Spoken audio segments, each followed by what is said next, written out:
পৌরসভার এই দরজাটা খোলার জন্য আমার মা সেদিন হেভি এক্সাইটমেন্ট ছিল। কেন, সব কিছুই বলছি শোনো। সেদিনই ছিল 3 জুন। আচ্ছা, তার আগে বলে দিই, দেখো সেদিনকে বিরাটি স্টেশন দিয়ে যাচ্ছিলাম, যেরকম দোকান ছিল সমস্ত আছে, কেউ কিন্তু কোনো বিভ্রান্ত ছড়িও না, কারণ সত্যি এটাতে আমিও সহমত নই, আমারও কিছু পছন্দের দোকান রয়েছে। তার আগে বলি সেদিনের ঘটনাটা। দেখো সেদিন তো আমার মা তার আগের দিন পৌরসভা থেকে বলেছে আপনারা আসবেন, এসে আপনাকে তো সার্টিফিকেট দেওয়া হবে। আমার মার সাথে আরও একজন কাকিমা ছিল। আমরা তো ভেবেছিলাম মনে হয় দেরি করে ফেললাম, সমস্ত প্রোগ্রাম শেষ, কিন্তু না, আমাদের যাওয়ার কিছুক্ষণের মধ্যেই একটা প্রোগ্রাম চালু হলো। শ্রী সৌরভ শিক্ষার মহাশয়কে বরণ করে নিচ্ছেন।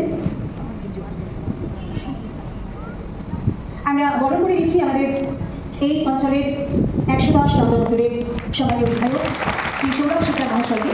আজকের এই বিশেষ দিনে, যেদিন আমাদের মাননীয় মুখ্যমন্ত্রী তিনি অন্নপূর্ণা ভান্ডারের নতুন উপভোক্তাদের জন্য উনি নিজের মতো কিছু বক্তব্য দিলেন এবং আমাদের দেখানো হলো যে মুখ্যমন্ত্রী কিছু বক্তৃতা। আর এরপরই সেই মুভমেন্ট, যে মুভমেন্টে না আমার মা এত এক্সাইটমেন্ট, মাকে সার্টিফিকেট দিল, আমি ছবি তুললাম, আর আমাদেরকে ওখানে কিছু চা বিস্কুট দিয়েছিল, এই খেলাম, আর এই ছিল আমাদের দিন। Bye bye, tata.